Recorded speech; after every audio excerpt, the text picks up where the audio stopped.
Millions of creative assets, one simple subscription. This video, it's brought to you by Envato. Now, you want to be a video editor, that's a fact. Well, I'm a professional video editor, and together we're going to learn everything that you need to know to get started with editing videos today, right here in this course. I'm Tom Graham for Envato, and I've been a video editor for about 17 years now. I turned a childhood hobby into a career.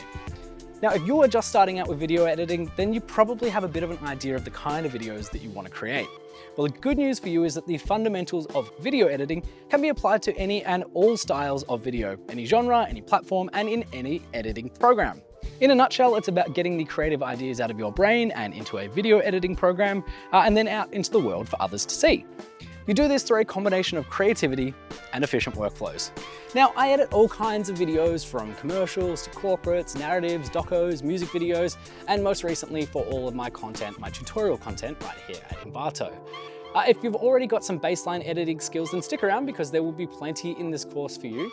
And if you are a complete beginner, well, get that notepad out, start taking some notes, and we're about to get into it. My very first tip, write this down. Don't get hung up on your tools. All of the most popular programs are very similar when it comes to the basics of video editing.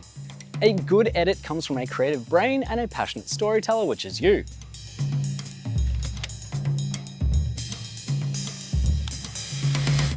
Now, there's an old saying that a shoddy worker always blames their tools. Tools aren't important, they're just that, they're tools. What is important is knowing how, when, and why to use them. The current tools of the video editing trade are software programs such as Adobe Premiere Pro and DaVinci Resolve, sometimes known as NLEs, or non-linear editors. My guess is that you've probably heard of at least one of them. Modern NLEs offer what's known as non-destructive editing, which is pretty straightforward. But basically, what it means is that you can import your footage, then chop it up, splice it, shorten it, put effects on it, then decide that you don't want it, delete it from your timeline, and all the while, the original piece of footage remains intact, not only in your project, but on your computer. Perfect for beginners and even old pros who hit the delete key way too quickly sometimes. For the purpose of this video, we're going to use DaVinci Resolve. You can use whatever editing program that you have access to, and all of the ideas I'm going to share with you will transfer across as they are program agnostic. You could be working in Premiere Pro, Final Cut, DaVinci, CapCut for that matter. The principles of video editing remain the same.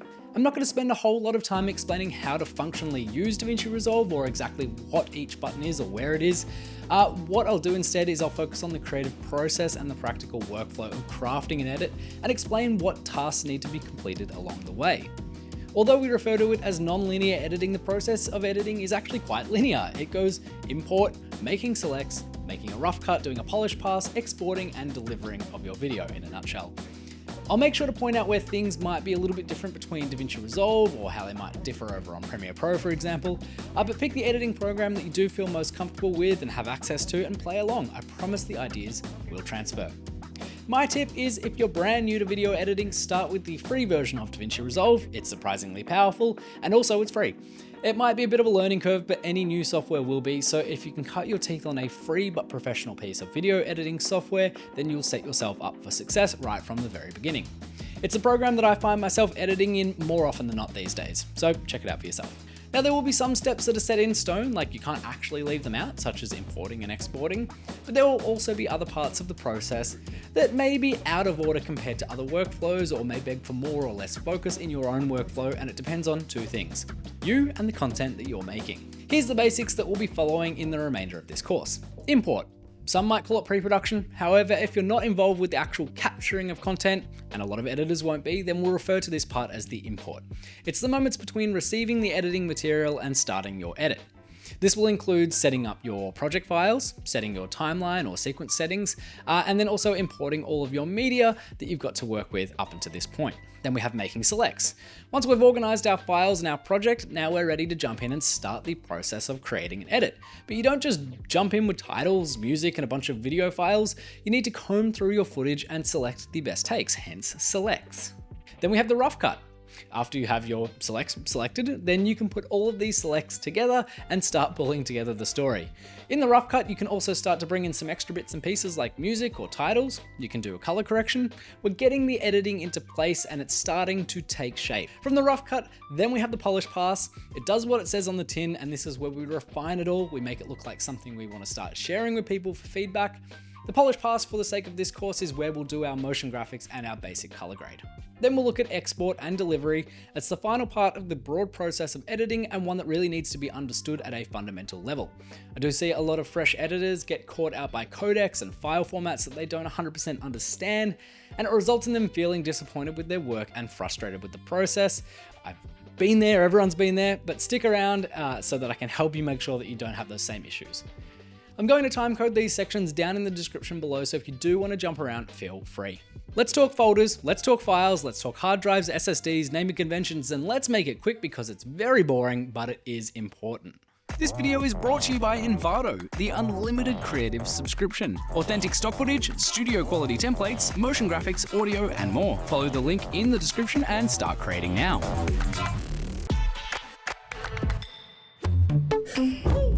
Now, I mentioned back in the grandstand that I've been editing for about 17 years now. Much of that's professionally, as in being paid for my work, either solo or in an agency environment, or if not paid, working in collaboration with other creatives on passion projects. I've had to learn these best practices as years have gone by, and I've had to unlearn the bad habits I picked up by teaching myself how to edit in the very early days. This is before YouTube. My major bad habits that I've had to leave behind is unorganized hard drives and projects. Get out of here, get in the bin. If you're working with others, you just have to be organized. There's no two ways about it. Someone else should be able to open up your project within 5 minutes and understand exactly where everything is and be able to jump in and continue your work. That's just how it has to be. Now, if you're saying, Tom, I'm solo, I'll never work with anyone else, I'm not going to share my project files, well, you can still follow these tips. It's a good starting place. You want to start off nice and organized. Let's look at how I organize my working drive, and then we'll look at how I organize a project within DaVinci Resolve. We'll start off from scratch here. You can see that I have it laid out with this folder structure, which I'll explain shortly, but all we have in there right now is the rushes from our shoot, which in this case is a brief interview as well as some cooking videos that I shot for my friend's YouTube channel, check please. This is a real project that I'm actually editing, so let's see how I set it up. I thought it would be a great example to show you. If you do nothing else, I want you to have separate folders for your assets, a separate folder for your working files, and a separate folder for your exports. Bare minimum. I like a numbered setup as it loosely reflects the kind of flow of a project. In pre-production, I'll have everything that I've been working on prior to the video shoot. This might be the scripts, visual references, color palettes, etc, etc, etc. For this project, we didn't actually have any of this information. We just had a conversation and then jumped straight into the shoot, which is kind of the reality for a lot of early work that you might undertake as an editor. I'm 17 years down the track and I'm still doing it. In rushes and assets, I'll have my video files from the shoot, as you can see, and then as I build out the edit, I'll save any supplementary assets like music, sound effects, graphics from Envato in a separate folder within this subfolder. In edit, this is where I'll generally have my working files if I was working in Premiere Pro or Final Cut, but Resolve handles projects a little differently with a central database, but this is where I back up my project. I also have a folder here for any video exports that happen out of my editing program, so I know where they live. Motion is similar to edit, but it's for motion graphics, so generally I'll have a folder for working files from After Effects and a folder for exports out of After Effects. For the purpose of this tutorial though, we won't be working with After Effects at all. We'll do all of our graphics and titles within Resolve to keep it nice and tidy. I'm going to talk more about motion graphics workflows when we get to that section though. And one last folder that isn't currently there, but we'll add it in now, is proxies. I don't often need to work with proxy media, but I know for this project I will, as it's mostly 6K red raw footage. I want to give my machine the best chance at playing that footage back, and sending it everything all at once isn't the way. Plus, it's a good excuse to expose you to that workflow. It can be a lifesaver. If you're unsure what proxies are, I'll give you the one-liner. You take a big chunky media file and you make little easy to manage copies of it. Then the editing program that you're using imports both. When you're working on the edit, it favors the small proxy files, making it easier to play back and work with, and then upon export automatically, for the most part, relinks the big chunky file so that you're exporting the highest quality footage. Okay, that was a long one line, but that's the basics of a proxy editing workflow. That's enough about file structures and organization for now. I'm going to keep beating that drum though, but we'll get more into that once we open up Resolve. Into Resolve we go. So now that we've got Resolve open, you can see I've gone through and I've organized my media pool to somewhat reflect my hard drive. And I've got all my folders for my rushes, my assets, and my timelines. I've created a selects timeline and I've created a V1 edit timeline as well. Now, I mentioned proxies before, so for this project, because the media I'm working with is so chunky, what I'm going to do is go to my settings and make sure my proxy settings are to my taste, which you can see here. Then I'm going to come back to my rushes folder, open it up, highlight the shots that we captured on the red, and then right click and select Generate Proxy Media. That's going to take a little moment to do its thing, but once it does, you'll have a full suite of proxies ready to go for your project. Yay! To toggle your proxy files on and off, you can do this with this little button up here, which also gives you the option to prefer one or the other depending on your needs. Also, just to be clear, I'm working in Resolve Studio 19 at the moment, so your UI might be slightly different depending on what version you're working in. And if you're working in Premiere Pro, for instance, the proxy workflow is a little bit different, so let me know down in the comments if you'd like me to create a more in-depth Premiere Pro proxy tutorial for the channel. So making selects, where do you even begin? Well, there's a couple of schools of thought as to where to begin making selects. You're watching my video, so I'm going to show you my school of thought. Get it all on the page, plain and simple. Get it on the page. When you're learning, and this is how I learned, when you're learning, I find it best not to mess with any of the tools designed to speed up your workflow. And DaVinci Resolve, for instance, has a cut page, which is designed to get you from point A to point B really, really quickly. But it can be a little bit confusing if you don't know the process in the first place. How are you supposed to know what parts to skip through if you don't know the process? Now, I provided a few working files for us to work with together here. In my world, I'm going to be working with the original files straight from the camera in both 6K and 4K resolutions. That's too much to send to you all. So I've created some easier to handle files in terms of size, but otherwise they're pretty much exactly how they appear here, and you can follow along with the process and make your own selects. This footage is not to be used outside of our own learning environment, please, so please be kind and don't go misappropriating it. Hayden has kindly lent us his space for your learning. So if you're game, go ahead and grab those files down below at the link in the description and we can play along together. So we've got two cameras here, an A camera and a B camera. Let's stack the A camera over the top of the B camera in the timeline. Now, generally you'll have audio on both and you can just highlight the clips, right click and select sync files via waveform. Most modern editing programs have this ability. But this shoot was a little old school. Our A camera didn't have any audio, not even a scratch mic. Our audio in this case was from a lav mic taped to the inside of Hayden's shirt, and that was running into the B camera. Luckily, I'm adept at old school methods, so we did manage to get a clap sync, which is an audio visual reference, so that we as editors can sync up our two pieces of footage. Generally, this will be done with a clapperboard, also known as a slate. But what do you do when you leave them at home? Well, you use the ones that you did remember, the ones on the end of your arms. Now, was this an intentional decision that resulted in an opportunity to teach you how to manually sync your clips, or am I finding a convenient way to hand wave away the fact that I forgot to turn the scratch mic on? I'll let you be the judge of that one. In any case, line up your playhead on the audio peak of the waveform here, and then drag the A camera footage along to match where the clap happens. Play it through in a few different parts along the clip, just to make sure that everything stays in sync. Then you can link the clips. Right click here and link clips. Now they move together in sync. So a really good way to get used to making selects, especially with interview footage, is to get used to reading the waveform of the audio. Now, what do I mean by that? Well, if you zoom out on the timeline, you can see that there are sections where it's very clear that Hayden is speaking just because of the peaks in the audio. And there's sections that's clear that he's not speaking. So because we're not going to use any of the interviewer's comments in this edit, you can pretty safely go ahead and remove all of those sections where Hayden isn't speaking. You just chop them out.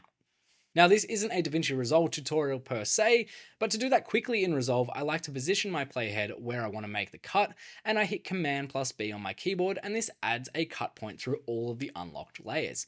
You can then move to the part where you want to end the cut and hit Command+Shift+Left bracket, and this will make the cut and the gap close. It's nice and efficient. You can just do it really quickly. To do the same in Premiere requires a little bit of keyboard mapping, but basically if you go into your keyboard settings in Premiere and search for something called an add edit, then map that to a key you aren't using. I usually do it with the H key. Then you can also add an edit all the way through your layers when you press that H key. Now, another pretty safe bet is that there's going to be a little top and tail that you won't need. By that, I mean all of the stuff at the start where Hayden does the clap sync, asks if we're ready to go, etc., and then all of this stuff at the end where he and I start to discuss the next part of the shoot. You can go ahead and just chop those out, you don't need them. Now you have just the sections where Hayden is answering questions. And finally, the creative part begins. You now get to go through, listen to all of these responses, and start to pull sections out that you think are either worth keeping, maybe worth keeping, and definitely not worth keeping at all. Now, because as we've mentioned, this is a non-destructive editing workflow, you can simply just delete anything off the timeline here that you know you won't use down the line. As even if you do change your mind, you can go back to the original piece of footage and just grab it again, or even just extend the clip back out. It is worth keeping things that you think you might use though, because as you start to assemble everything into the rough cut phase, it might turn from a maybe I'll use it to a definitely I'll use it. So it's handy to have that snippet there ready to go and you don't have to relink everything. So go ahead and make your cuts and see what you would want to keep from this chat with Hayden. As with any off-the-cuff piece, there's going to be some gold, some fluff, and some stuff that just happens while the camera is rolling. Our job as editors is to dig for the gold, so go through and see what you can find. Here's a one-line brief for creating this little narrative. Give context to Hayden's studio and inspire chefs and creatives to reach out and book the space. Alright, the rough cut. Now I've made my selects, it's time for me to migrate those over to my edit timeline.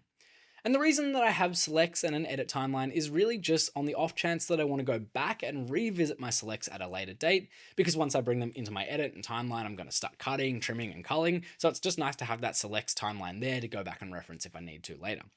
It's also just another way for us to remain organized and to hold a tidy project. To move everything over, I simply select all, copy the clips, and then go to my edit timeline and paste them in. Very simple. Now I can go through and start to assemble my selects, and this is where I start to craft a story from all of the pieces that stood out in the previous step. You might also hear people refer to this cut as the assembly edit. It's a rough cut, it's an assembly edit, they're also the same thing. Alright, let's jump in now and we'll just tackle this edit. Let's bring it all together into a story. So I think the first thing anyone should really do when they move into this rough cut phase or the assembly edit or whatever you want to call it is just really make sure you know the content. Make sure you know what you have in there. So I'm just going to play this through, make sure I'm really accustomed with everything that Hayden is saying. And what I'm going to do as well on my timeline here, I might start to cut these selects up a little bit more. Let's just say, for instance, I wanted this section and I really liked what he said in here. I'm going to cut them up. I'm going to unlink all of my clips here and just move that up like that. And basically what that means is as I go along, let's say these are all the pieces that I wanted. It's really easy once I get to the end of it to just see, all right, these are my selects of my selects, and then you can get rid of everything else or move it aside. So I'm going to go through and do that very quickly now, and then I'll show you what I've left with. Now, if you are following along with the clips that I gave you, this would be a good time to pause the tutorial. Go ahead and make your selects of the selects, and we'll come back together and work out the next phase of this edit.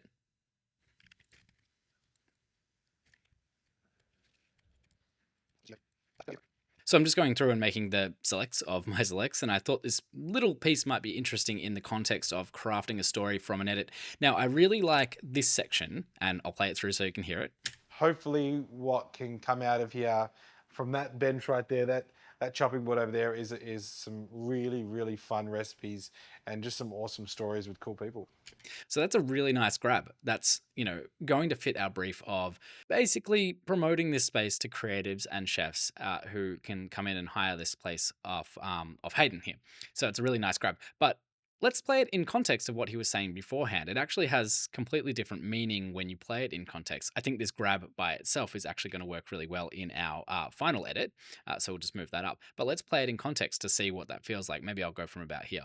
One aspect of this space is for me to explore that avenue of creativity in front of the camera and behind the camera with all the chefs that I know, and hopefully what can come out of here from that bench right there, that chopping board over there is some really, really fun recipes and just some awesome stories with cool people.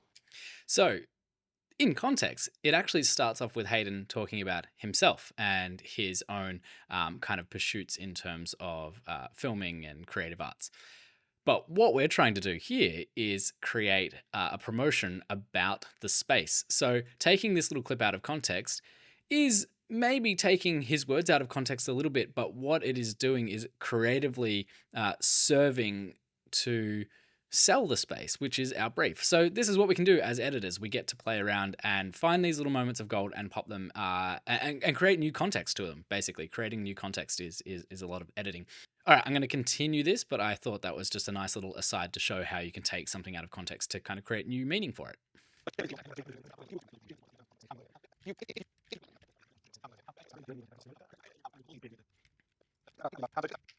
All right, so I think I've made all of the selects that I want to make. I recall at the start he kind of explains this space a couple of times. So let's go to the first clip and he starts explaining it here. I think I'm going to use this second one, but we'll just double check. Where the Check Please Lab came out of the idea of having somewhere to explore the culinary creative space. I myself consumed a lot of media online, mainly from the US and the UK, where there was test kitchens and chefs and people likes of Matty Matheson and Action Bronson and Bon Appetit. And I always just said to myself, okay, how cool would it be to have a space exactly like that? And all these years later, here we are. So All right, and now the one that I've selected.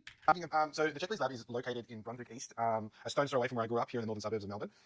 Brunswick, Coburg, kind of everything that surrounds us is quite a cultural hub for food, art, entertainment.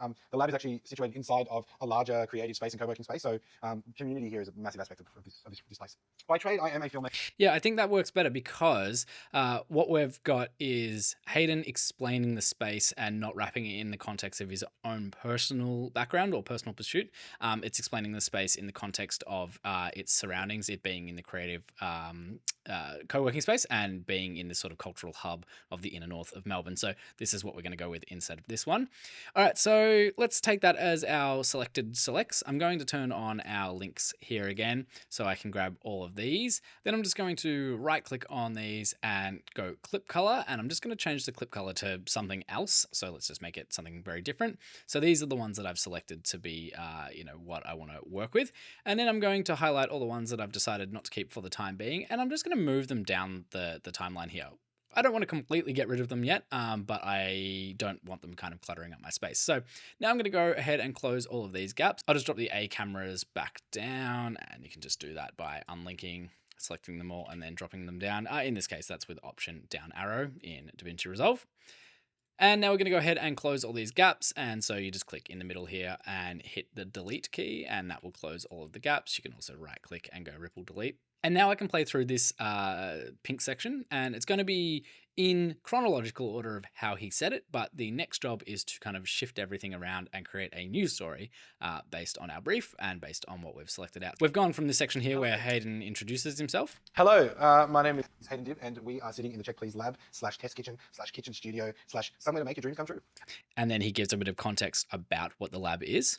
So the Check Please Lab is located in Brunswick East, a stone's throw away from where I grew up here in the northern suburbs of Melbourne. Brunswick, Coburg. And then these next two clips he starts talking about himself, but I'm going to move through to this fourth clip and play that in context of what he says in the end of this clip. Is actually situated inside of a larger creative space and co-working space. So community here is a massive aspect of this place. From the very beginning, When I started building the space, there was a couple of things that I wanted to happen. So I think he talks about the space and then he talks about why he's built the space. So let's just, for the time being, grab these two clips where he's talking about himself. And for context, these are the clips. By trade, I am a filmmaker and photographer. I have been working in film.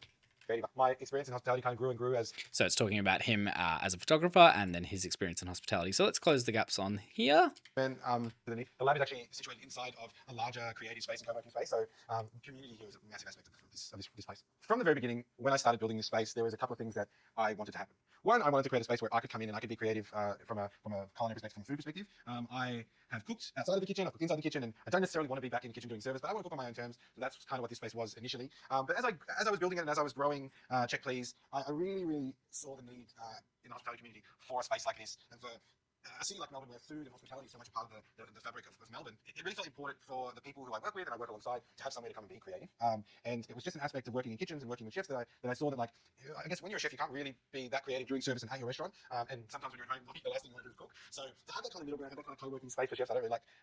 The way that I describe this is like a music studio for chefs. It's like somewhere to come and be creative. So I find that in this section, and this is no offense to Hayden, this happens in any kind of on-camera interview, I find that he's waffling a little bit here trying to find his thoughts. So let's make a cut after... Work with and I work alongside to have somewhere to come and be creative. To have somewhere to be creative. And then we're going to go down, I think it was around about here. The way that I describe this is like a music studio for chefs. It's like you can come in here with your... So I think that would be a good cut, but then obviously there's a lot of different energy going on between here. Be creative. And... the way that I describe here. So let's see if there's anything middle ground that we can grab. And it was just an aspect of working in kitchens and working with chefs that I saw that, like, I guess when you're a chef, you can't really be that creative during service. come and be creative. And it was just an aspect of working in kitchens and working with chefs that I saw that, like, I think maybe here. I guess when you're a chef, Let's just delete that and see what happens. I work with. I guess you can work alongside to have somebody to come and be creative. I guess when you're a chef, you can't really be that creative during service and at your restaurant. And sometimes when you're at home, the last thing you want to do is cook. So to have that kind of middle ground, have that kind of co-working space for chefs, I don't really like. The way that I describe it, It's like a music studio for to have that. So to have that kind of middle ground, have that kind of co-working space for chefs, I don't really like. The way Maybe we could cut out this I don't really like. working space for chefs. Co-working space for chefs. See if we can make a cut here and see if this works. That kind of co-working space for chefs. The way that I just Okay, that will work. Now, by the way, I've not yet mentioned that obviously we've got both A and B camera sitting atop each other here. Let's unlink these so you can see. We've got A and B camera here. So when we've got these hard cuts, we will be able to cut around those later on, but we will get to that once we've kind of just pieced our story together, in case you're wondering why I've not yet done that. have that kind of co-working So let's play this little section through. hospitality. studios are much part of the fabric of Melbourne. It really felt important for the people who I work with and I work alongside to have somebody to come and be creative. I guess when you're a chef, you can't really be that creative during service and at your restaurant. And sometimes when you're at home, the last thing you want to do is cook. So to have that kind of middle ground, have that kind of co-working space for chefs. The way that I describe this is like a music studio for chefs. It's like you can come in here with your tools and with your ideas and kind of come out the other side with something new and something fresh. So that's quite nice. Now we're 2 minutes into this. This is a very short little promo for the space. We don't need to go too heavily into it. So this section is quite long. I'm going to play it through now and see if there's any, sort of like hot nuggets that I can grab from it. But I think we might cull this down a bit. Available to anyone who can see themselves working in here or doing something creative in here. But from the get-go, the idea was to run residencies in here with different chefs and have them here on a 9 to 10 month basis where they can work on whatever project they're looking to create. Frankie, who's one of the chefs who's moved in, she's in here 2 days a week, and she is working on building her social media presence as a chef outside of the kitchen, but she's also working on her book, which is really exciting. And I think what's really exciting about that process is that because I get to kind of come in here and like pick into the creative process as a photographer, as a storyteller, I think that's really important for me because I think that nothing happens in a vacuum and nothing happens overnight. So to see these chefs find their voice creatively online or through publishing is a really interesting process for me to capture. And yeah, that's kind of what the key focus of the lab is. But other than that, it's really like if there's no cameras around, if there's no content being filmed, you can lock yourself in here, pump some tunes, and just cook away. We've had a couple of dinner parties in here already, which is nice at night. All right, I think I'm going to stop it here just before he starts talking about his own thoughts on it, And which I think is around here. your presence as a chef outside of the kitchen, but she's also working on her book, which is really exciting. And I think is really exciting. But she's also working on her book. Also working on her book. That's a nice endpoint there. Make a cut. And let's see what the next part is. Hopefully what can come out of here from that bench right there, that chopping board over there is some really, really fun recipes and just some awesome stories with cool people. I think that's a really nice end part, so I'm just going to drag that down to the end for later.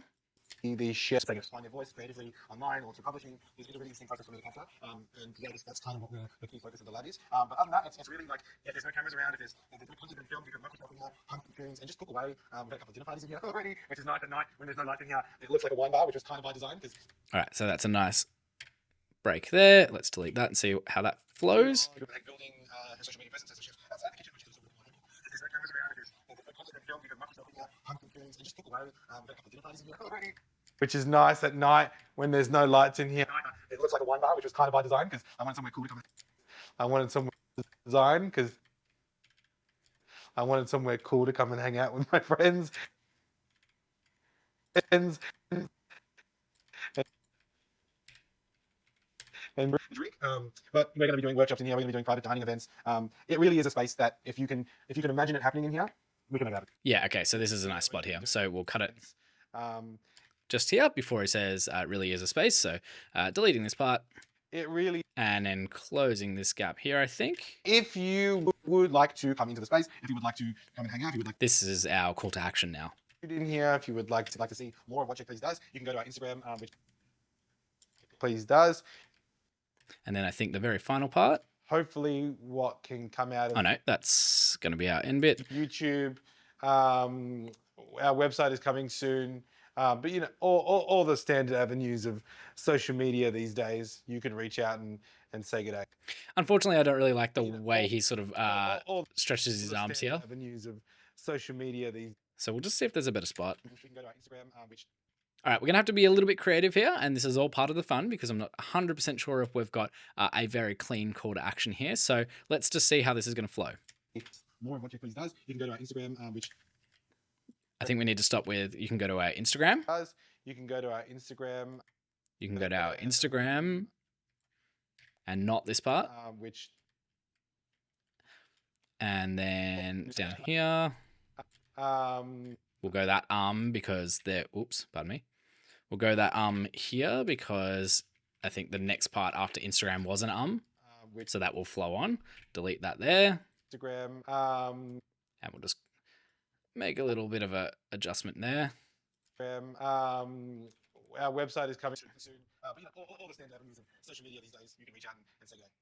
All right, so this part here, I don't like creatively. I don't like when he reaches, I'm just going to mute this so we can play it through.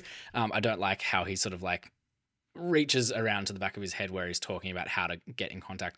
But I think what we can do here is put some B-roll over the top of this, or a call to action of how to contact Hayden and how to contact Check Please to be in the lab. So then we'll finally close the gap here with our last piece of our sign off. I'm going to unmute it and let's just see what that looks like. I think, what are we at? 3 minutes and 39 seconds. I actually think, this is part of what I do in a regular edit. So I'm going to leave this in the actual tutorial here. We're going to watch this through. I'll play it through in fast forward, so we're watching it double time. We don't have to sit here for 3 minutes, but let's just see how the story is flowing so far.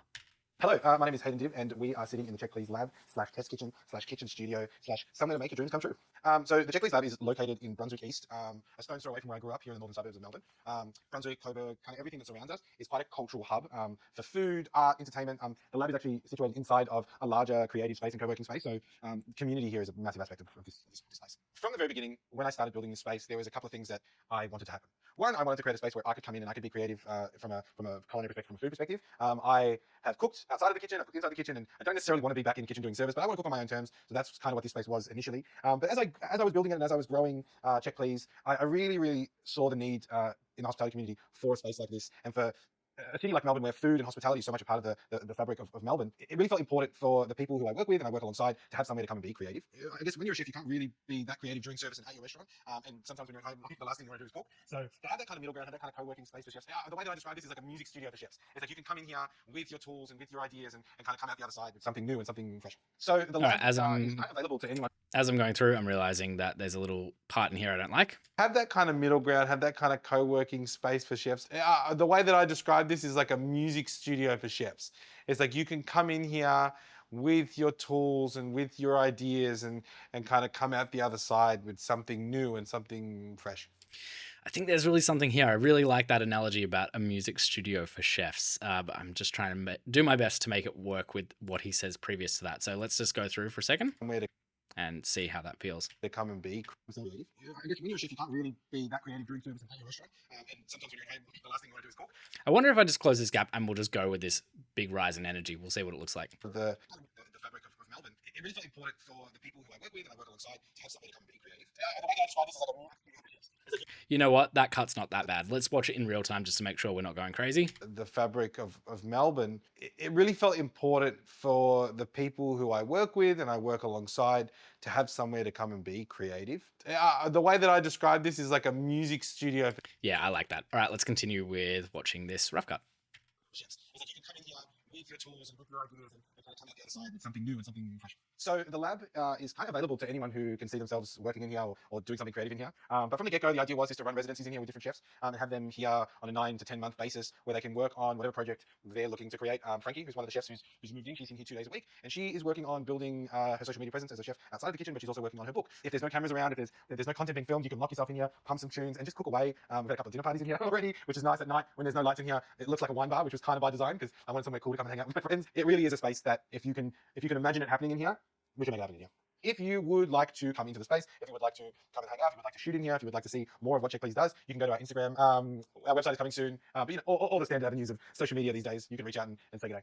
Hopefully what can come out of here from that bench right there, that chopping board over there is some really fun recipes and just some awesome stories with cool people. Okay, that's it. I'm really happy with that rough cut. We have created a story out of what was a conversation on camera. So I'm going to commit to getting rid of that. Now that's a big commitment, I know, but don't forget, we can go back to our selects and all of those are there. All right, so that's our basic story placed together here. We've done our selects, we've done, or we're halfway through our rough cut. Now we need to go through and put some B-roll, and we need to choose our camera angles as well. We want to see if we want to alternate between the A and the B cam so that we don't have these hard jump cuts. We can do that if we want that as a stylistic choice, or we can hide those if we want as well. That's up to us as editors. And like I said, we're going to bring some B-roll in from previous projects to explain, what Check Please is, what this kitchen is, some of Hayden's work, and things that will just help elevate this little story. All right, let's move into B-roll. Now, you've probably been wondering why I have this A cam here in a different aspect ratio to our B cam. Let's have a look at that now. B cam was captured in a standard 16:9 frame. A cam is in, I think that's probably a 2:35:1 aspect ratio. Shot on the red. It's a beautiful, quote unquote cinematic image. And we right now have the choice as editors, and you'd work with your creative team on this, but as editors, we right now have the choice as to how this is going to be presented. So we could export, and we will export at a standard 16:9 frame. Let's just say that this is mostly going to YouTube, which it is. So we can do a standard 16:9 frame, but do we want to keep this standard 16:9 or do we want to keep this 2:35:1? For the sake of this project, let's do the 2:35:1 aspect ratio that we are getting here with our A cam footage. That's going to be what we use for the most part.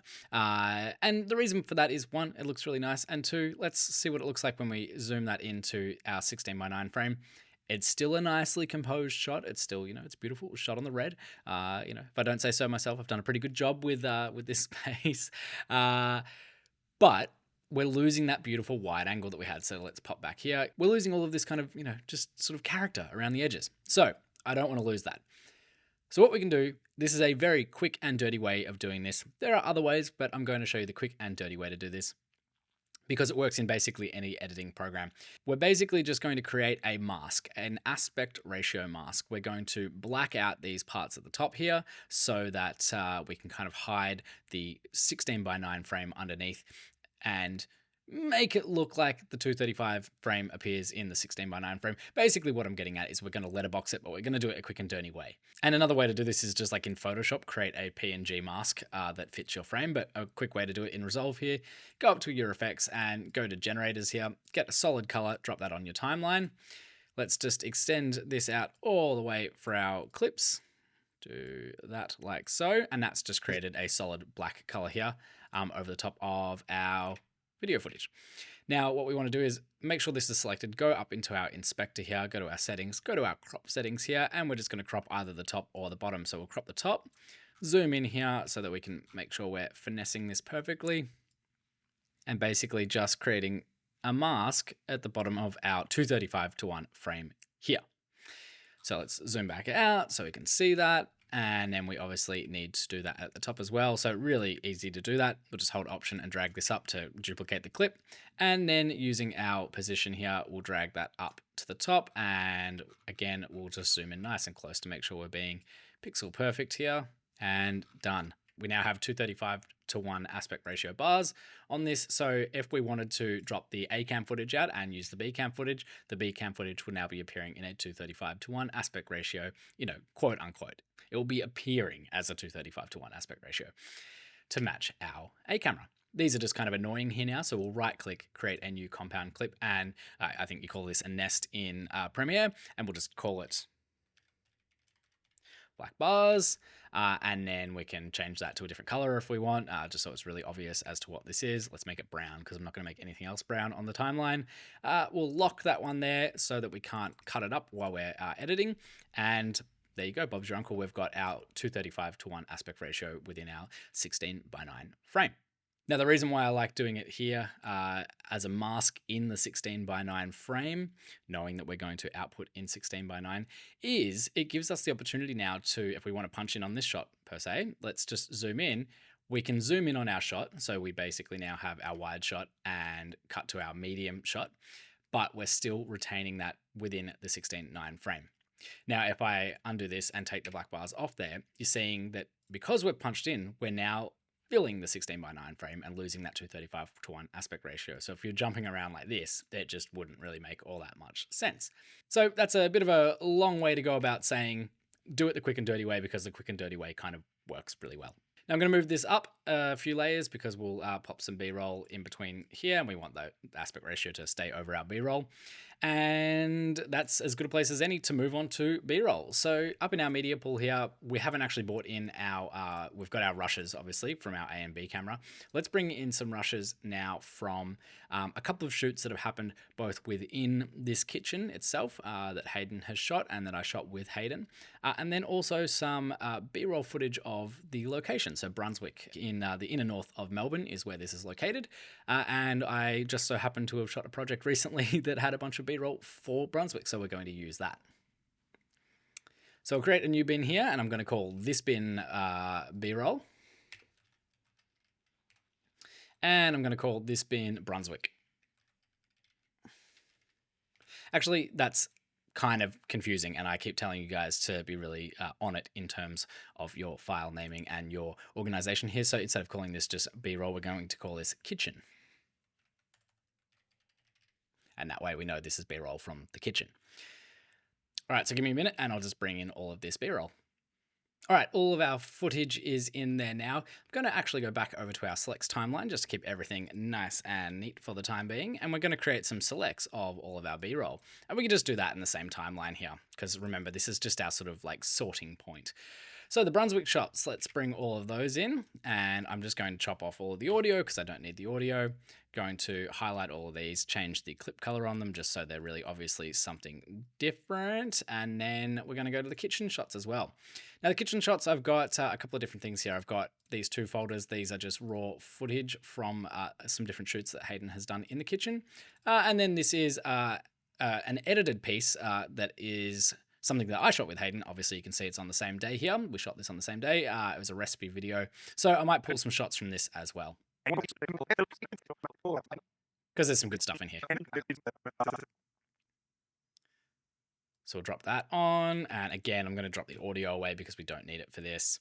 And finally, we'll bring in these shots as well. So these are all just footage from the red. And I'm not going to work with proxies for this B-roll because we're only going to pick little bits and pieces out of it rather than playing through like a whole interview.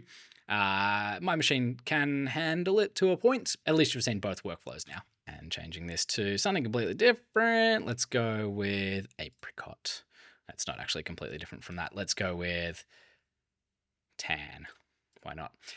All right, now we're going to do a bit of flipping back and forward between our selects and our edit. And let's just play through this first section and see what would make sense as some B-roll.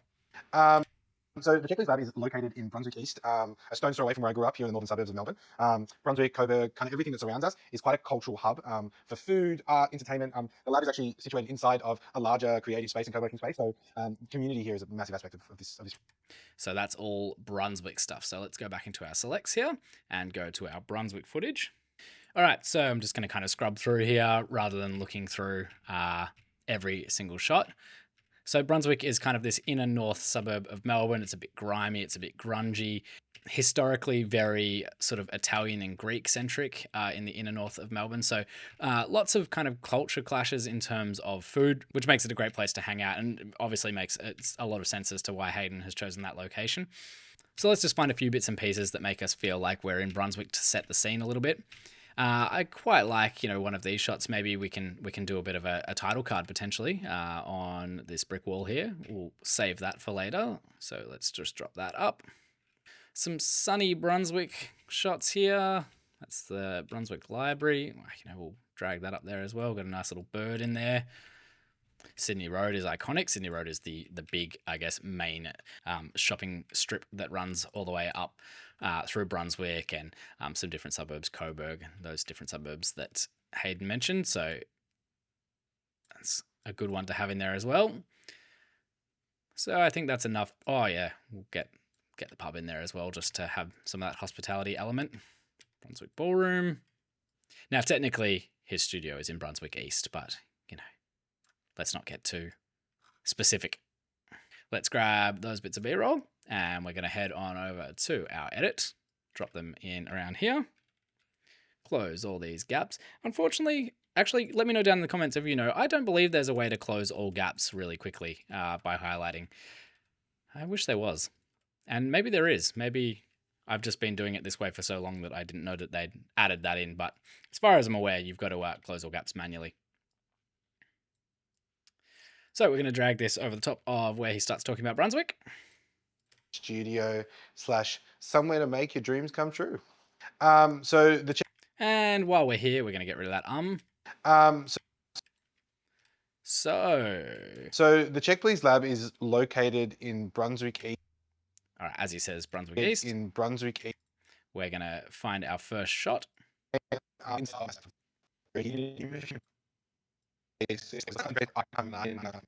think he mentioned Sydney Road. Let's see. From Brunswick, Coburg, kind of everything that surrounds us. It says Brunswick, Coburg. So we can kind of get that Sydney Road shot in somewhere around here. And then let's get a little punch in on that. Kind of everything that surrounds us is quite a... Drop that down there. You're just kind of seeing me go for it now. This is 100% what editing is just sort of finding the right shots for the right moments. Let me mute that while I'm talking. Yeah, finding the right shots for kind of these little moments. So I like this part where the tram comes past. So that's, you know, pretty iconically Melbourne and inner North Melbourne. So let's grab maybe that shot there. Actually, you know what? Maybe this is a good place to have a title. We can do like Brunswick East or, you know, something like that. So let's grab this brick wall that we were thinking about having a title. So the Check Please Lab is located in Brunswick East. Located in Brunswick East. And we'll get rid of that So let's just move that away for now so we can just do this quick cut.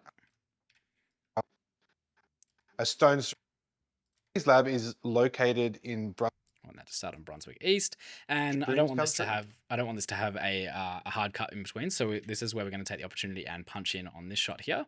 So let's just zoom in by 1.5. Dreams come true.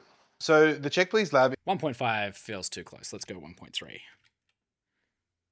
Dreams come true.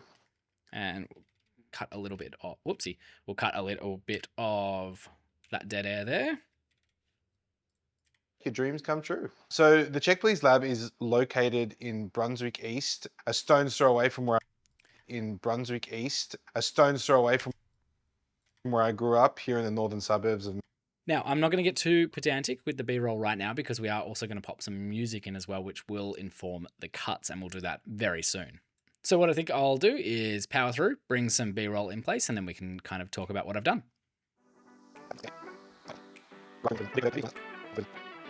I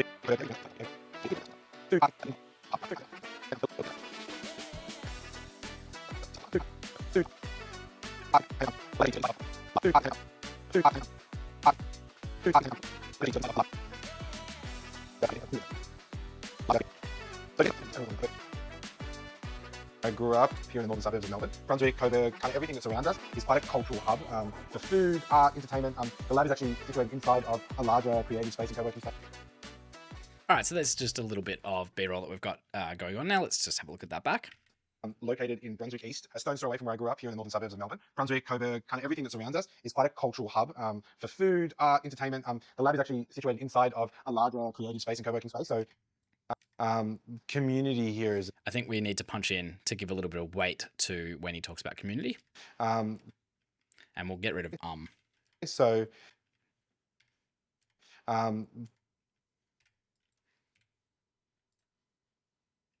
what did we say? 1.3. co-working space. So community here is a massive aspect of this place. Remember, we also do have that B camera angle if we need it. It's more of a safety. I think I'm probably going to stick, just me personally, probably going to stick with the A camera for this.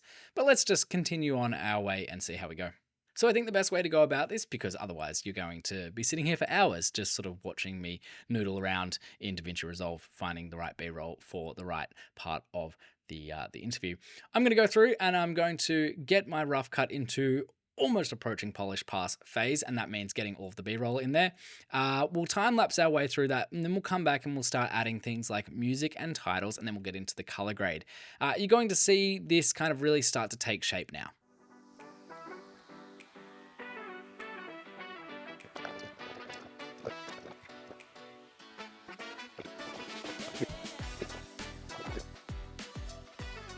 All right, so just interrupting myself again whilst I go through this process, and this is something that happens pretty much every time you edit, is that, you know, in our previous iterations of this rough cut, we wanted this section in. So let me play it through.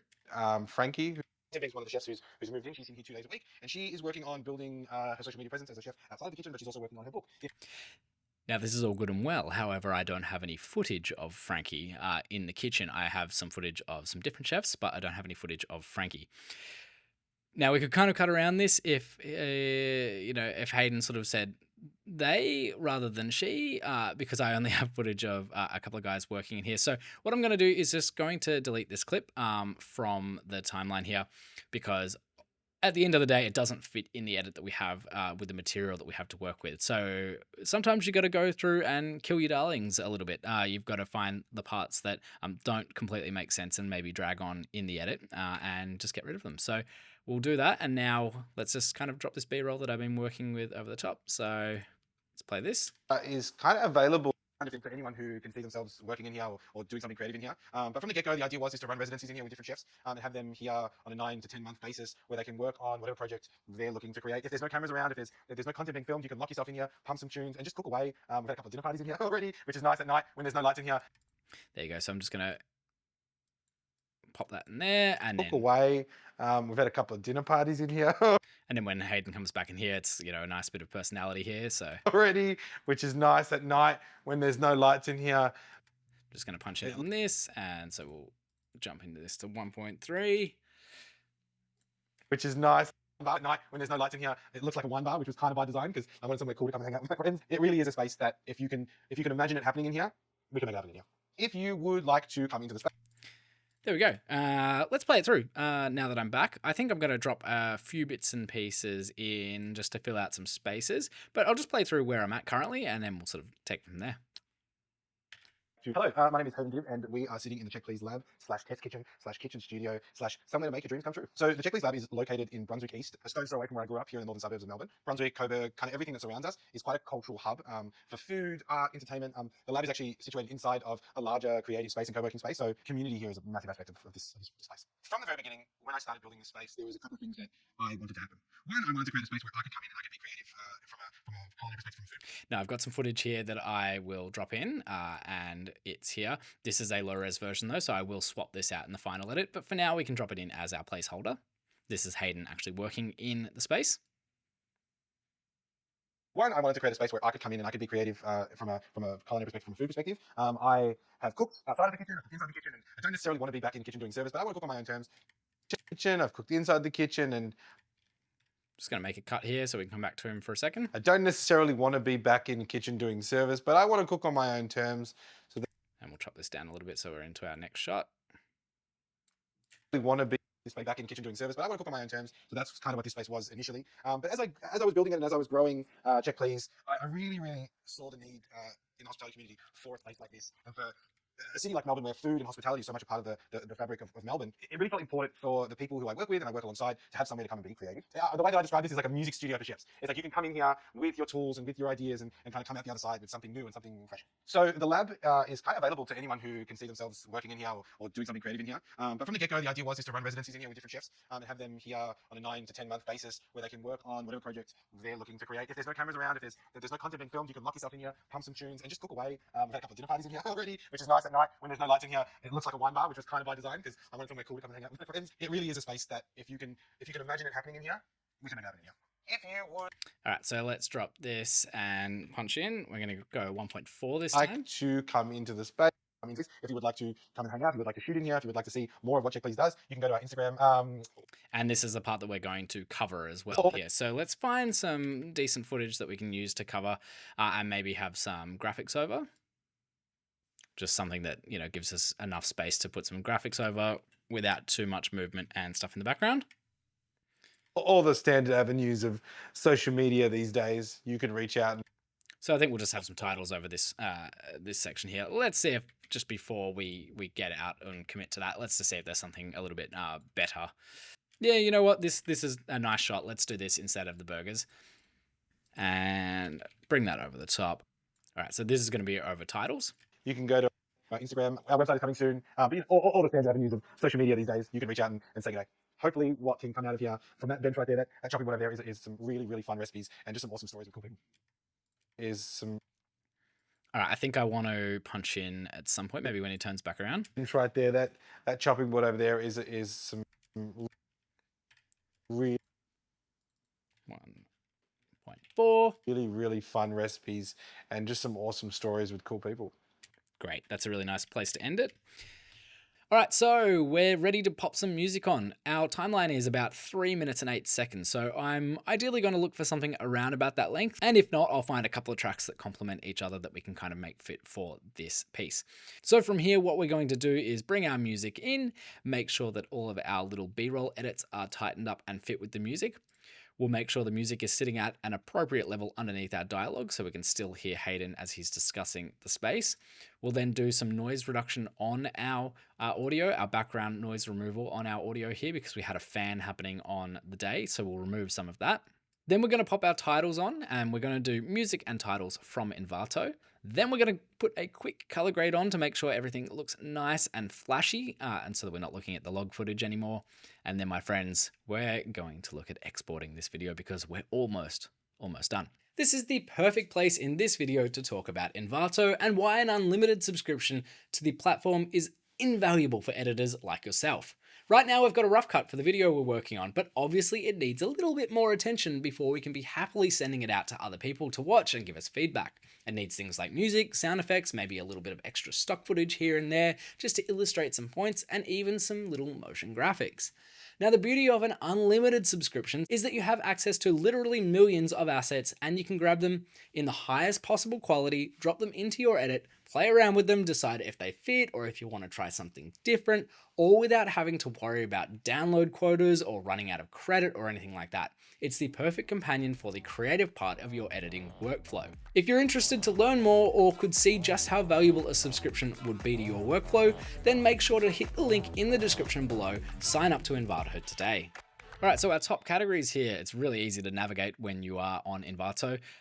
Stock video, video templates, music, sound effects, all the things that you could possibly need for a great video edit. And we are, of course, looking for music right now. So let's jump into the music tab. And I'm thinking for this, I want something that feels upbeat, something playful, something hip-hoppy, something funky. So I'm just going to type funk hip-hop in and see what comes up. We'll play through a couple and sort of just see what we like. Audio Jungle. All right, so that's a bit bassy. Audio Jungle. Yeah, that one's got my head nodding. That one feels a little bit more summery. 2 minutes and 9 seconds. It's not going to completely fill our timeline. And the good thing about Envato is often these tracks, there'll be multiples. So if you hover over here where it says 2 tracks, you've got the choice of the 2 minute and 9 second one or a 1 minute version as well. So that could be really handy. I'm going to go ahead and download this track. So that's downloading. Let's keep playing. Audio Jungle. Bit aggressive for what we're looking for. Audio Jungle.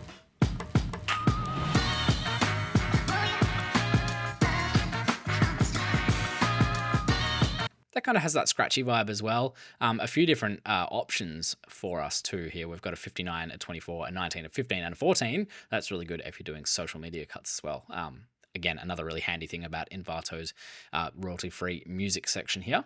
This one kind of had the similar scratchy nature to this one, so let's download this one as well. All right, let's head back over to DaVinci Resolve and we'll bring those tracks in and have a play. All right, so the first one we played with was this one, Studio Columna. So let's just drag that in. And you can see here the waveform has gone huge. So I won't play that through. I don't want to blow anyone's eardrums out. So I will bring that down to, I like music to sort of sit somewhere around -23 decibels, and it will depend on the track as well and what's happening with your dialogue. But that looks good for the time being. And let's go ahead while we're at it now, because we haven't done this yet. Let's normalize our audio levels for our dialogue. So we're going to highlight those, right click and go normalize audio levels. We can target a -6 decibel peak, and that is kind of your standard. Sometimes that will feel a little bit low depending on the camera or the recording device that you've used.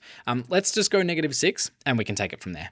Now, this is kind of the quick and dirty way of doing an audio mix. This is by no means an in-depth tutorial on how to mix and master your audio for video. However, these are some of the quick tools that you can use when creating videos like this. All right, let's have a playthrough of those together and sort of see how it's all sitting. Hello, my name is Hayden Dibb, and we are sitting in the Check Please lab / test kitchen / kitchen studio / somewhere to make your dreams come true. So, Oh, sometimes things just happen. I mean, I wish I had a camera on me right now. I just threw my head back and gasped. Sometimes these wonderful things happen when we're editing. Look at this. I know we need to change the levels and stuff a little bit, but that drum beat couldn't have happened in a better spot. It's basically on that first cut. Let's just play it again and just bask in the glory of it. studio / somewhere to make your dreams come true. So, Bam. Okay, obviously still got a little bit of work to do here. I think the music is still coming in a little hot, so let's drop that down to maybe 25, -25. And this is where we can play with some of our track level effects here in DaVinci Resolve. So clicking on these two track level effects here, you can see in my inspector, I'll get a few different options. So I'm going to click and make sure I've got my audio one selected, which by the way, we can rename. So let's just call this one Hayden, and we'll just call this one music for the time being. So in Hayden, we're going to make sure that's selected and we're going to go to voice isolation. And let's just play that through to see what it does. I'll do it without voice isolation at the moment and you'll see if you can hear that fan in the background. hello, my name is Hayden Dibb, and we are sitting in the Check Please lab. All right, now I'll play it through again with voice isolation. Hello, my name is Hayden Dibb, and we are sitting in the Check Please lab. It does an incredible job. I do, however, think that 100% is too much. So often I start with 70%. So we'll do 70%, see what that sounds like. Hello, my name is Hayden Dibb, and we are sitting in the Check Please lab. And again, without. Hello, my name is Hayden Dibb, and we are in the Check Please lab. Yeah, it's night and day. I really wish these voice isolation tools have existed back when I was starting out and didn't really know what I was doing when I was recording audio. But here we are. All right, let's play it with the music. Hello, my name is Hayden Dibb, and we are sitting in the Check Please lab / test kitchen / kitchen studio / somewhere to make your dreams come true. So the Check Please. Now that's really good, but I want the music to duck underneath our audio. So clicking on the music level track here, we can turn on ducker. We can of course target our source, which here is Hayden. And the duck level sets itself at 2.7. I'm actually going to crank this up to 6 and just see what happens. So let's play that through. / kitchen studio / somewhere to make your dreams come true. So the Check Please lab is located in. That feels a lot better. So basically what that's doing is when there's little gaps, such as like in this section here, the audio will come up a little bit. But when Hayden is talking, the audio will drop back down and, quote unquote, duck behind it. Coburg, kind of everything that surrounds us is quite a cultural hub. For food, art, entertainment, the lab is. And that just means that we don't get lost. All right, so let's see when that kind of track plays out. But from the get-go, the idea is to run residencies in here with different chefs and have them here on a 9 to 10 month basis where they can work on whatever project they're looking to create. If there's no cameras around, Now it might work just dropping another track in here, so let's just try it. It's probably going to actually fit really well. We'll create a new track down here, add track stereo, and we'll just drop that down. And yeah, that's basically going to line up perfectly. So let's do the same things that we've done on here. Click on the track level, go ducker and 6 and target Hayden again. Drop this down to negative around about 23 and we'll just play that through and see how it sounds. And it's basically going to cross over. whatever project they're looking to create. If there's no cameras around, Okay, that works pretty well. I think I want this beat to start around about here though. Sometimes I find it really handy to just mute the dialogue track as well so you can get the music right. So basically what I'm doing is kind of counting these beats here. So it's like beat, beat, beat, beat, and then I'm looking for where the other beat would be so this one starts.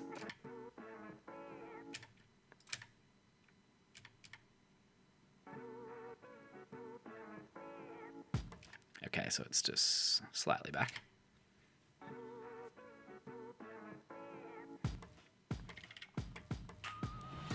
Okay, so that should sound pretty cool. Let's play it all together. or doing something creative in here. But from the get-go, the idea is to run residencies in here with different chefs and have them here on a 9 to 10 month basis where they can work on whatever project they're looking to create. If there's no cameras around, if there's no content being filmed, you can lock yourself in here, pump some tunes. All right, so that's a little hot. Let's just drag that down to maybe 23. And just cook 23. away. We've had a couple of dinner parties in here already, which is nice. And that's kind of bringing the energy back up to the end. And let's see what the ending is actually doing.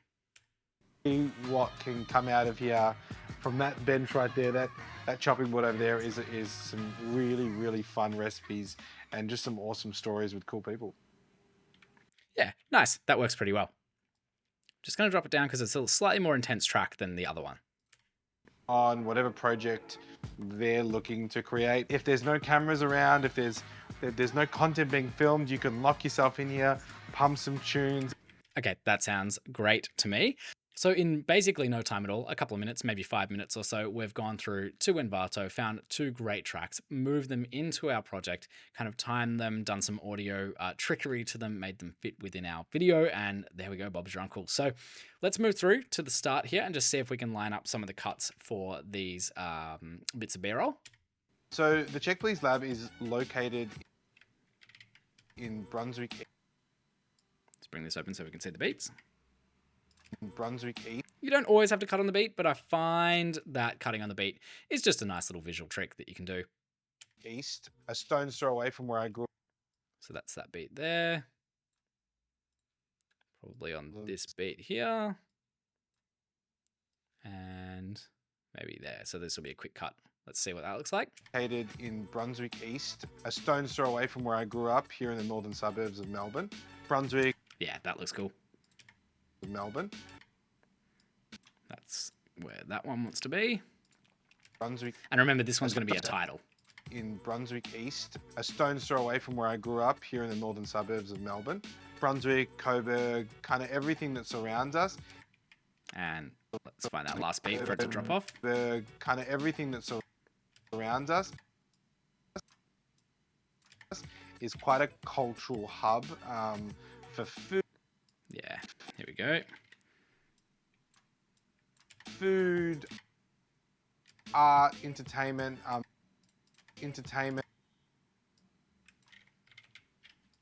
For food, art, entertainment, the lab is actually And let's see what these ones do. a space where I could come in and I could be creative from a Even though these are kind of placeholder at the moment. culinary perspective, from a food perspective. I have cooked.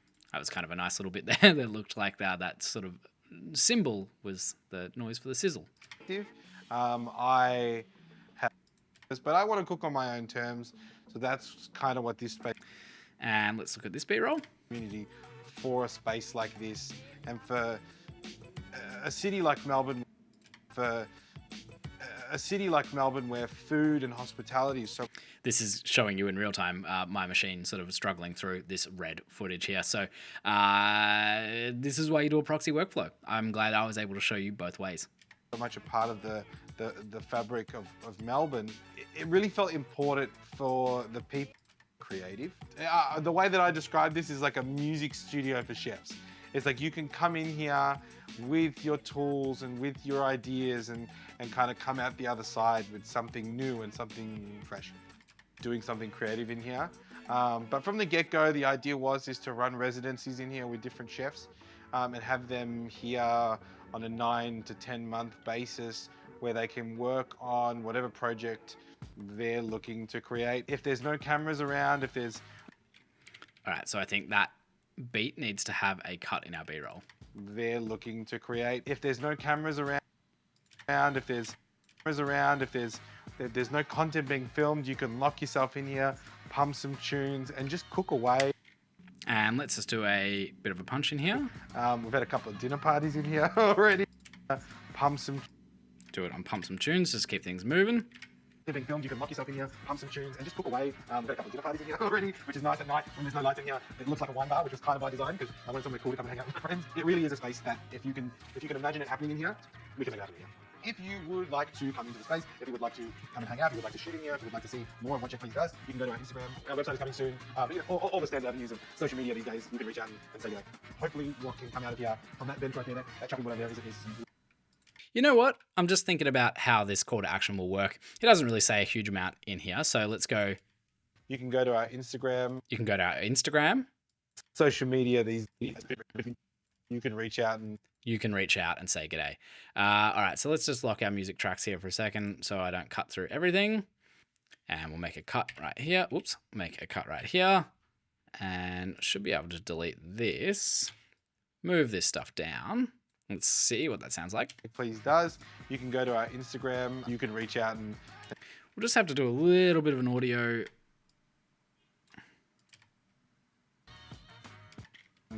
say g'day. Here we go. Instagram. You can reach out and say g'day.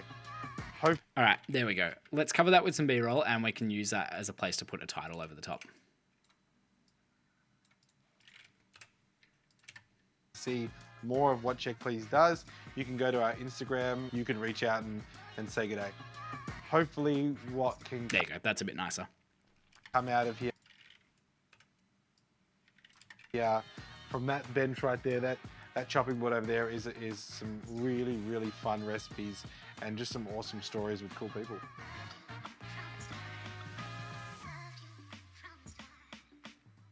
And that now gives us a nice little opportunity to put a little end title card there for Check Please.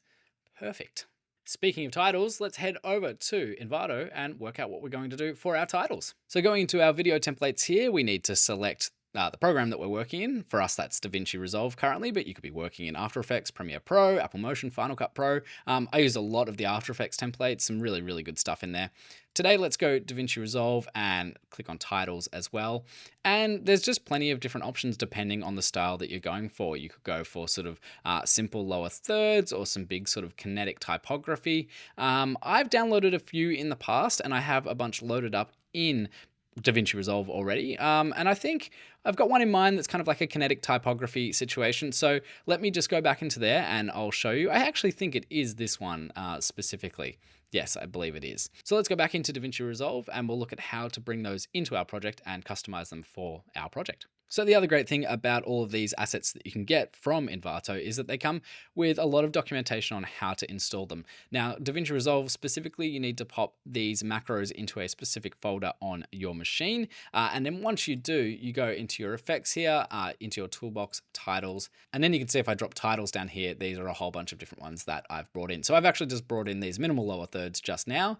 And you can see there if we wanted to go for like a minimal vibe or the kinetic ones that I was talking about, which I think I like this one, and this one might work for what we're doing. So I'm going to just drag this on and we'll look at how we can start to play around with that. So I've just dragged that kinetic title on. Hello, my name is Hayden Div and we are sitting... We want that to kind of drop up when he's saying his name. Hayden Div. So Hayden Div is kind of where, yeah, that needs to go up. All right, so let's look at how we can customize that. And then I think he says check please straight up, so we want to get the logo in. And we are sitting in the check. Yeah, we're sitting in the check please. Okay, so let's just into our media pool bring in our logos.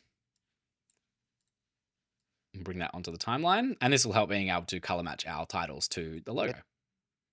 Check please, sitting in the check. Check please is where we want that to come in, and we don't want it to come over his face there, so we'll just make that a little bit smaller and we'll drop that down to our thirds here. Let's leave that there for now and we can see how it plays. All right, clicking back into the kinetic title here, we want to make that obviously say Hayden Dib, not hello.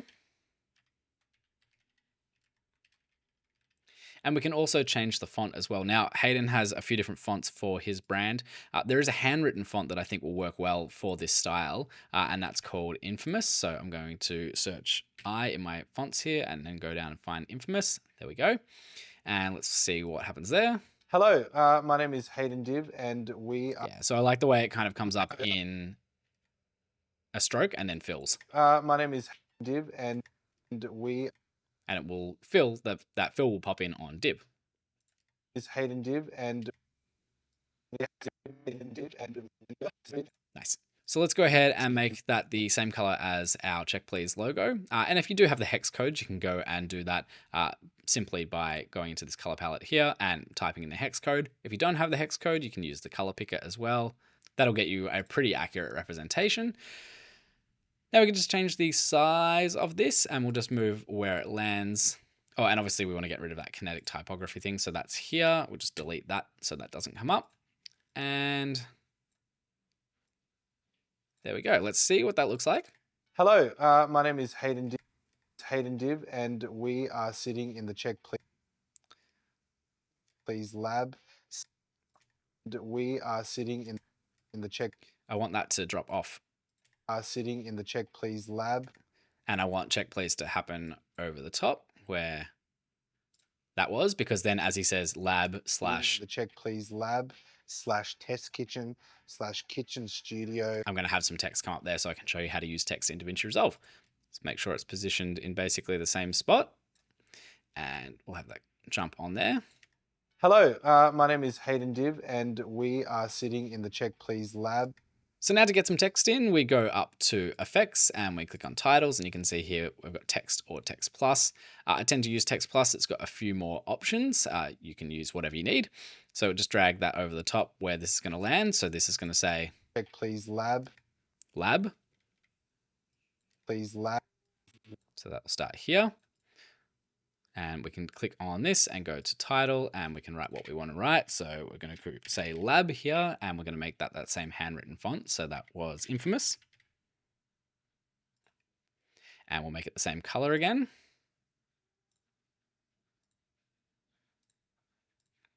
Change the size. And I'm going to change the rotation a little bit on this one, which you can do over here in the rotation angle. Let's just change the position. So it'll say, Check Please lab / test. And we'll change that here when he says test kitchen. So I'm just going to split that clip. And now on the new one, I can just change what the title says. / test kitchen / kitchen studio. And we'll do the same thing for kitchen studio. Kitchen studio / somewhere to make. And we'll do the same text effect here with the text plus.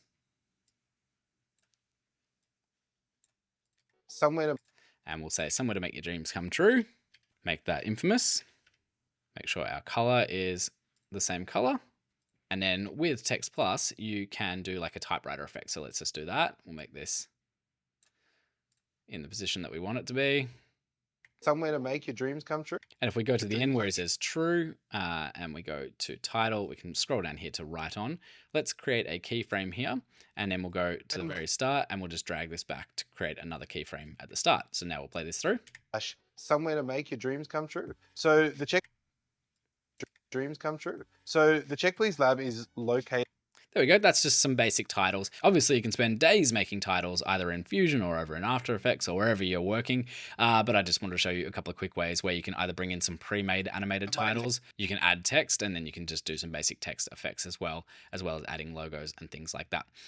Sometimes it doesn't have to be super fancy, and for the sake of keeping this tutorial under, 5 days long, let's leave it there for now and move on to color grading. Ooh, it's starting to take shape. The music and the graphics have kind of tied it all together now, but I think it's time we did something about our footage. To this point, we've just been editing with the log and raw footage right out of the camera, but we need to get it corrected into our export color space and also get a little bit of a creative grade on it. I'm sure you're just as sick as looking at the log footage as I am. So this is certainly not going to be an in-depth tutorial on how to color grade in DaVinci Resolve. This is an industry standard color grading program, and the tools and techniques go very, very deep. Instead, let's stick with a surface level correction, and by that I mean getting it from our log and raw state into a Rec 709 output, which is the default color space for most of the places that you'll put your video, like YouTube. And then we'll take a little spin at some creative grading to give our footage just a little bit of an edge, a bit of customization. All right, color grading. We'll go over into our color tab here, and I'm not going to give you the overview of every button in here, but what I'm going to do is show you how to do a quick color space transform for each piece of footage that you have, and then we'll do a very simple primaries color grade. And basically, we'll look at three things. We'll look at our luminance levels, which is lighting, for want of a better word. We'll look at our color balance and sort of putting a little bit of creative color in there, and then we'll also look at our contrast as well. Now, it would be very easy to just do this all in one node, but we're going to do it in 3 nodes. But before we do that, let's just jump back into our edit here, and let's say that we're picture locked and we've decided that we don't want to use any of that B camera footage. I'm just going to unlink all of this. I'm just going to delete the B camera footage just for the sake of making this a cleaner workflow when we are color grading. So another thing that is a good practice to do is to highlight everything that isn't footage that you're color grading. So we're not color grading these, and then just hit D on your keyboard, which just enables the clip or not. So the clip's still there, but you're just disabling it for the time being. So let's go through and we'll just disable all of our clips that are titles and logos and things like that, and make sure that we're only sitting here looking at our footage that needs to be graded. And now I've not done this one here because we're not grading that. We're going to swap that out for the real footage later on. All right, so that should just be all of our footage. Now, if we go back into the color tab here, you'll see that we're only looking at footage that needs to be color graded along the bottom here. So just a very quick overview of what the color page is here from left to right. You've sort of got a gallery section here, which we'll use. Basically, we can create our look here, right click, create a still, and then apply that color grade across all of our pieces of footage. You've got your effects over in this section, and we'll use a couple of effects here, probably just a color space transform, and I'll explain that in more detail soon. We've obviously got our viewer in the middle, which is what we're looking at, what we're viewing, and what we're color grading. We've got the nodes section here. This is where we build out all of our color grading. It's a bit of a thing to get your head around working in nodes if you haven't worked with them before, but it doesn't take too long to work out. Basically, you've got your input, everything happening in the middle, and then your output. And everything happens from left to right. Then you've got all of your clips down here, which you can shy away if you don't want to see them all at once, but it's nice to have them out there. Then all of your tools along the bottom here, and they all pop up in this left-hand section down the bottom. And we're basically just going to be working, for the sake of this tutorial, in the primaries color wheels, which is this one here. Then you've got your scopes over on the right-hand side, and you can change those depending on what you're working on. We're going to leave it on the RGB parade for now.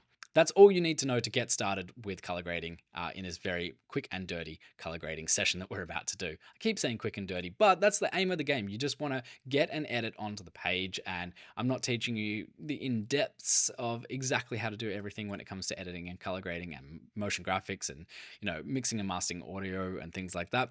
We're looking at just the creative process from start to finish, the journey that we have to take in creating content. So let's start. I'm going to hit Option S on my keyboard twice to make 3 nodes. And if you don't want to do that via keyboard shortcuts, right click here and go Add Node, Serial Node. So basically you want to do 3. Now there's a few schools of thought with the color space transform, but just follow mine for the time being. If you want to dive deeper into color space transforms, there are some really, really great colorists creating content on YouTube. Lots to learn in this space. Going to drag a color space transform onto the 3rd node here, and if you can't find that, that's up in effects, and you can search it as well if you want to. So color space transforms on there, and then if you go into your settings, you can now change what you need to change. Now it does pay to know what camera settings that you were shooting with. So obviously we've got the red here, so we're going to do our input color space is red. So if we just hit R here, we can go red, and it's red wide gamut RGB. Then our input gamma, we're going to hit R again on our keyboard to go down to red, and ours is red log 3G10, I believe. Then our output color space is Rec 709. We're going to hit Rec 709, and we're going to do gamma 2.4. Your mileage may vary just depending on the footage that you're working with, obviously. By the way, if you click on any of these nodes and hit Command D, you can bypass them so you can see what we've done. And basically that has brought our footage back into the realms of, you know, the color space that it was actually captured in, rather than looking at that red raw footage. Now we are working with RAW here, so we can go down to our camera RAW settings if you're using DaVinci Resolve Studio and change a whole bunch of things there. But for the sake of this tutorial, we're not going to get into that. Then what I like to do on this 2nd node, I like to do my luminance and contrast corrections in this 2nd node. Drop our gallery away for a second so we can see more.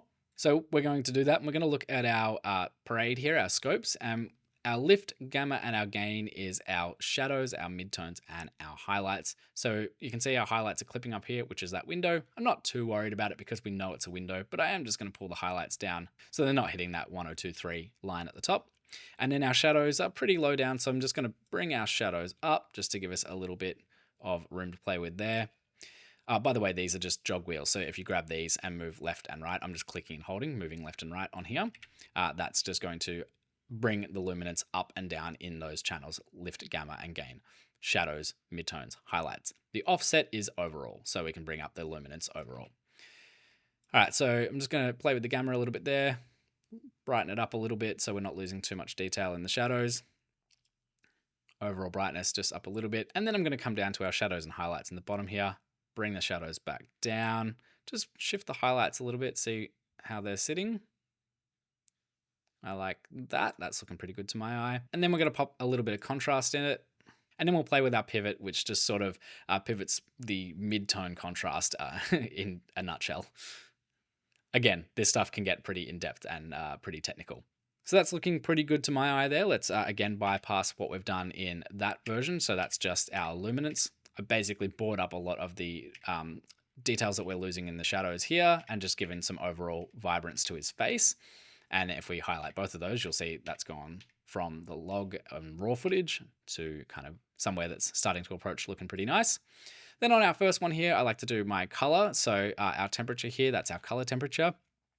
It's a pretty warm space. You've got a lot of orange on the walls. You've got this warm light coming in, the warm light above mixing with this daylight coming through. Hayden's wearing a red shirt. So there's a lot of warmth in this image. So let's just play around with our slider here, pull a little bit of warmth out of it and play with our tint as well.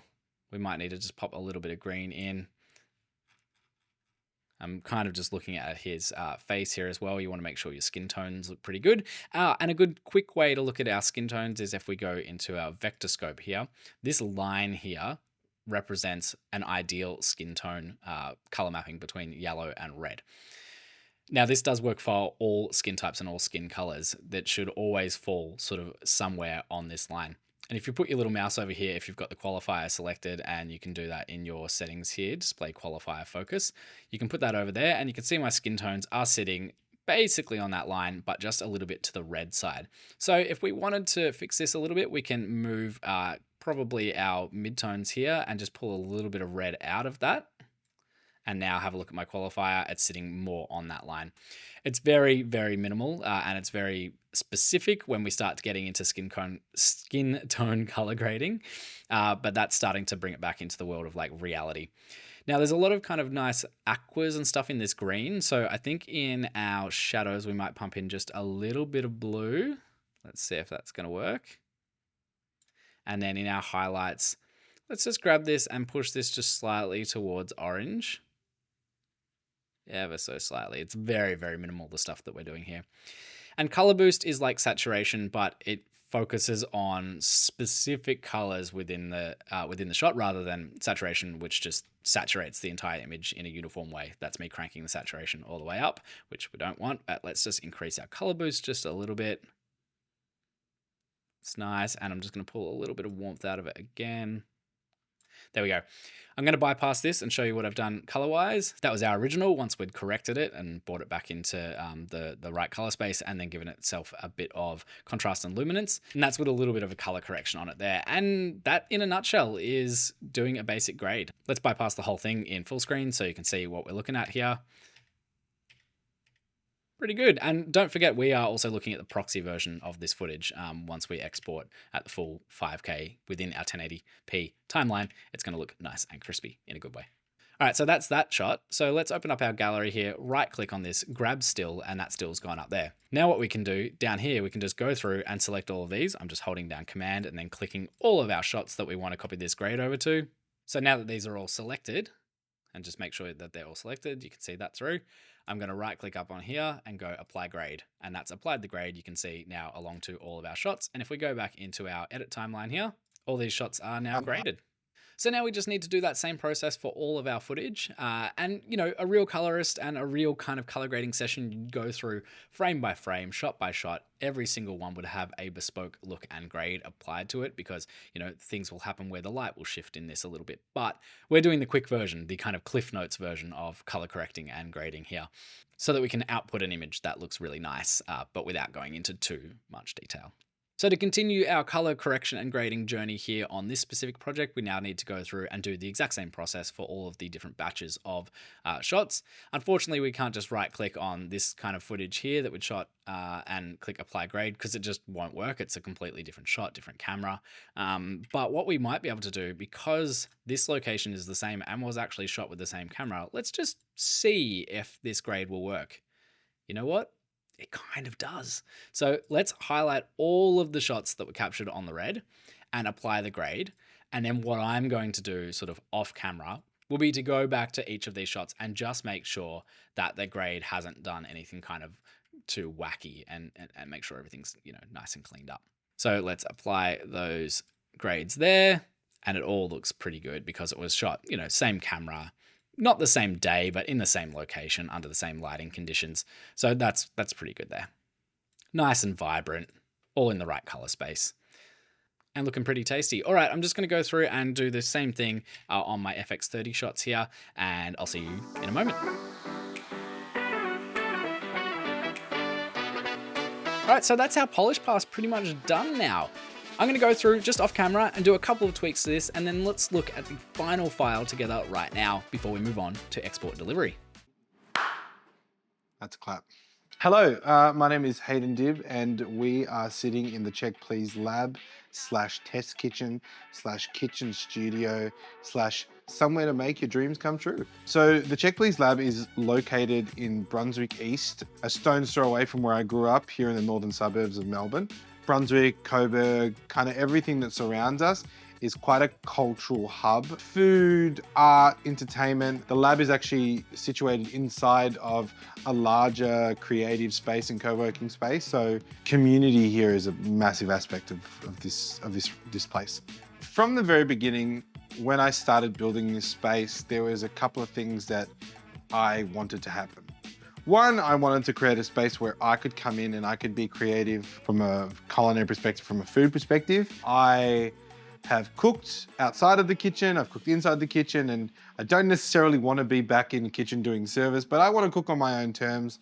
So that's kind of what this space was initially. As I was building it and as I was growing Check Please, I really saw the need in the hospitality community for a space like this, and for a city like Melbourne where food and hospitality is so much a part of the fabric of Melbourne. It really felt important for the people who I work with and I work alongside to have somewhere to come and be creative. The way that I describe this is like a music studio for chefs. It's like you can come in here with your tools and with your ideas and kind of come out the other side with something new and something fresh. So the lab is kind of available to anyone who can see themselves working in here or doing something creative in here. But from the get-go, the idea was to run residencies in here with different chefs and have them here on a 9 to 10 month basis where they can work on whatever project they're looking to create. If there's no cameras around, if there's no content being filmed, you can lock yourself in here, pump some tunes and just cook away. We've had a couple of dinner parties in here already, which is nice at night when there's no lights in here.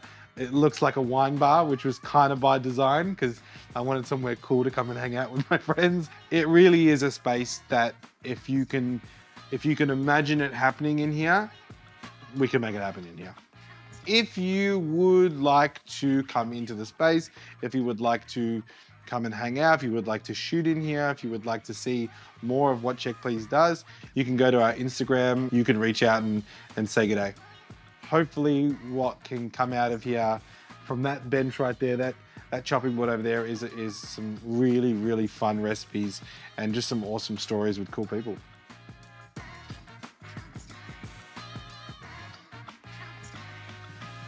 And there we have it, it's a video. We can now share it with the world, which is the very exciting part, or the scary part, or both, let's be honest. But there is one last little step in that process that we need to understand, and although it's the last step, it's pretty much as important as any other step in this process. It's getting your video out of your editor in the right format so that others can see it in the way that you want them to see it. It's export and delivery. Exporting video correctly out of Resolve and pretty much any other editing software that handles video is really simple if you stick to the basics, and 9 times out of 10, the basics is what you need. I'm going to give you 2 options for now. Filter the rest out as noise, for now. ProRes master copy, H.264 web ready copy. So on that note, what the heck is ProRes? What the heck is H.264? How the heck do you make sure this beautiful handcrafted piece of artwork that you've been powering away at this whole time is exported correctly in the highest quality possible without looking like garbage once it's put on YouTube? Okay, it's a little bit dramatic, but I'm here to show you how it works. Rapid fire technical information time. What is a codec? It's a software process that is used to take a large file, or series of files in this case, compress it down into a single manageable file for delivery, and then on the other end, it's used to allow the viewer to decode that file or series of files to be viewed. A fun little fact I learnt whilst I was writing this script is the word in itself is a portmanteau of coder and decoder. You code your files and send them, and then you decode your files to view. Codec. H.264 and ProRes are codecs. Once the compression process is complete, via the codec, the file will then be contained in a wrapper to be able to be shared. That wrapper will be the file extension. MP4 and MOV are containers, wrappers, or file formats. H.264 is to MP4 and ProRes is to MOV. You following? Now there are 2 types of codecs. You've got lossy and lossless. H.264 is an example of a lossy codec, i.e. during the compression process, only the key data is retained, decided algorithmically, and anything deemed not key is discarded. This means if you are bringing that lossy file back into your NLE to export it again, then you'll be double lossy and so on and so forth. Sounds a little bit dodgy, right? So why would you use this? Well, it's much smaller, much more manageable, and much more universally accepted as a file type. It serves its purpose as a delivery file type for uploading to the web, and that's the use case we'll be viewing it for in this tutorial. Then you have lossless codecs such as Apple ProRes. Now a lossless file is the opposite of a lossy file, funny about that, in that when a compression process is happening, it retains 100% of the data. Now don't quote me on that, it's basically 100%, but technically I don't think it's 100%. Look, it's already very technical, let's not split hairs here. Now it packages that all up in a nice.mov file ready to be viewed at near enough to full quality. So that sounds great. Why wouldn't you use this every time? Because they're huge files, like massive files. I rendered a 10-minute sequence the other day, ProRes 4444, which is a high bit depth flavor of ProRes, and I think it was like 90 gigabytes or something. My entire rushes for the project was like 30 gigs, so they're massive. So why do we use them both? Finished your project, completely picture locked, client asking for the final files? Well, render a master copy in ProRes. You can select 422 unless you know that it needs to be in 4444 for some specific reason. It could be for grading or VFX purposes, but at this point we're mastering out in 422 and that will suffice. This file will be the master copy to keep safe somewhere. You can make subsequent MP4 copies off of this master copy if you need to down the line for any reason, and you won't be getting that double compression issue that I mentioned a little while back with H.264 files. Next, you'll render a H.264 MP4 file, and this will be the one that you upload to, say, YouTube for web playback. It'll be light in terms of size, the quality will be sufficient for those purposes if you tick the right boxes, and you won't have a client fretting about having to download a 50 gig file 2 hours before it's supposed to go live. Ask me how I know. And if you are in DaVinci Resolve, such as we are now, it's all laid out here in the Deliver tab, nice and simply. Basically pick any of the presets for one of the 2 options that we've been limiting ourselves to, and just run with that. I honestly can't remember the last time I rendered something out in anything that wasn't one of these 2, maybe different flavors of ProRes, but stick with these, you'll be fine. Premiere Pro, Final Cut Pro, and pretty much any other modern editing program will have some variation of render presets from you to choose from, so just stick within the realms of what we've just discussed and you should be golden. Mate, we did it. You are now a video editor, congratulations. Well, if nothing else, you are well on your way to becoming one, and you should have all of the little bits and bobs there to get stuck into your first video edit without having too many process stopping questions along the way. At least that's what I want you to get out of this. Now, a learning journey is a continuous journey. I've been at this well over 15 years and I'm still learning something with every single piece of content that I make, and I expect your journey will be similar, so keep at it. Lucky for you, as a beginner right now, there is a treasure trove of information out there, helpful people like myself and others on YouTube making in-depth tutorials on every single piece of content that you can think of, as broad or as specific as you can get. So make sure to check out more of our videos here on the channel, as well as some other great creators out there. We're not going to gatekeep. Go forward, learn, learn more, create more, and don't forget your humble beginnings, where you came from in this video, when you're accepting your first Oscar for Best Editing. Much love, and until next time, happy editing and happy storytelling.